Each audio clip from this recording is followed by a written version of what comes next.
مصیبت زدہ کی دعا رد نہیں ہوتی۔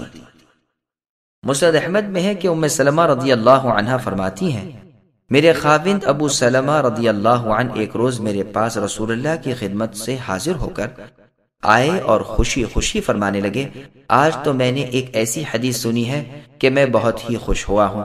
وہ حدیث یہ ہے کہ رسول اللہ نے فرمایا جس کسی مسلمان کو کوئی تکلیف پہنچے اور وہ کہے اللہم اجرنی فی مصیبتی کہ اے اللہ مجھے اس مصیبت میں اجر دیجئے واخلف لی خیرا منہا اور مجھے اس سے بہتر بدلہ عطا فرمائیے، تو اللہ تعالیٰ اسے اجر و بدلہ ضرور ہی دیتے ہیں۔ ام سلمہ رضی اللہ عنہ فرماتی ہے میں نے اس دعا کو یاد کر لیا۔ جب ابو سلمہ یعنی میرے شوہر کا انتقال ہوا تو میں نے انا للہ و انا الیہ راجعون پڑھ کر پھر یہ دعا بھی پڑھ لی، لیکن مجھے خیال آیا کہ بھلا ابو سلمہ میرے خاوند سے بہتر شخص مجھے کون مل سکتا ہے۔ جب میری عدت گزر چکی تو میں ایک روز ایک کھال کو دباغت دے رہی تھی کہ رسول اللہ تشریف لائے اور اندر آنے کی اجازت چاہی۔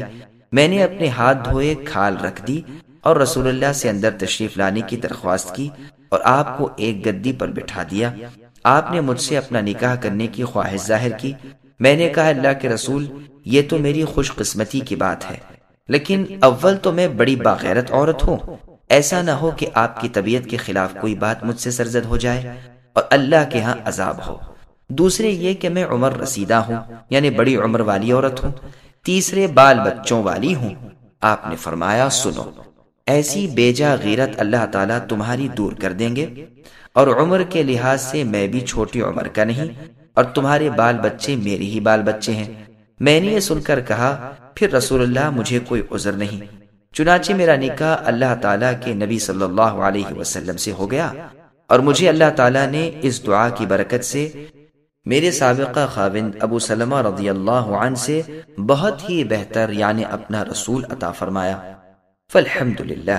صحیح مسلم میں بھی یہ حدیث با اختلاف الفاظ مروی ہے۔ سبسکرائب کیجئے ہمارے چینل اور دبائیے بیل کا آئیکن تاکہ آپ کو ریگولر نوٹیفیکیشن اپڈیٹس مل سکے۔